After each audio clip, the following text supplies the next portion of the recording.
Aurkezten duen eleberri honek Idilio izenekoa idazle galiziar batena da, Francisco Castro. Francisco Castro obra luzea du egina, bere ibilbide literarioan zehar, bai bereziki gazteentzako, baita horrentzat ere eta helduentzat, baina oso bereziki gazteentzat. Francisco Castro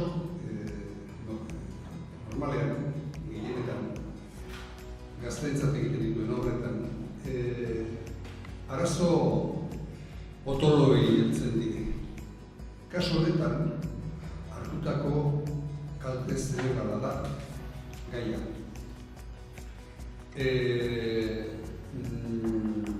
Gai horretaz gaztei mintzatzea ez da lan erresa.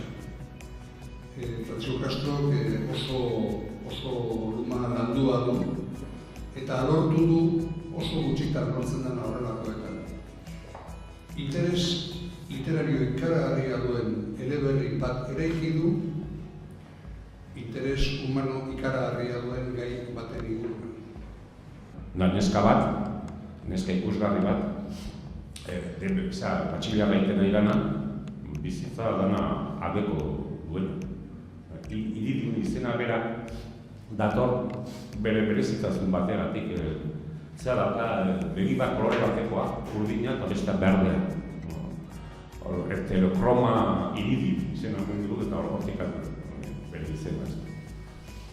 Eta mutilea daka, altua, guapua, saskibaloian jokatzen duena. Laguna dauzka, familia hon bat, kasketak ondo ditu azkillo, modelo bideatikoa. Instagramen zugarrizko jarretzen pila dauzka.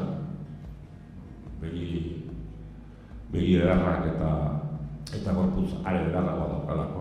Eta papakian, zebara behidetik pasatzen nahi dela, gidari moskor batek jodu tankaz gora bota du, eta ondorioa hori da. Hartutako kalte cerebral. La enfermedad adquirido es un problema que se produce en el cerebro de manera súbita, o bien por un ictus, que ahora está muy de moda lo del ictus, nosotros lo sabíamos desde hace mucho tiempo ya, o un traumatismo craneal, o un tumor cerebral, una hemorragia, en fin. Y todo puede ser producido pues, o por una enfermedad, como puede ser el tumor o la hemorragia, o por un accidente en la calle, vamos, que te pilla una moto, un coche o algo, ¿no? Entonces, las personas entran en un hospital, digamos, con un ictus o un problema. Afortunadamente, hoy por hoy, el hospital te salva la vida, pero cuando sales a la calle, eres un daño cerebral adquirido. Las consecuencias del daño cerebral adquirido pues son muchísimas, porque depende de la zona del cerebro donde te afecte el problema. Puedes andar, puedes no hablar, puedes no ver, tienes una hemiplegia o una hemiparesia y no puedes hablar bien, estás en una silla de ruedas también, o sea, hay de todo porque no hay ningún problema cerebral que sea idéntico. Cada uno es diferente, dependiendo de la zona que te afecte del cerebro, tú harás una cosa o harás otra.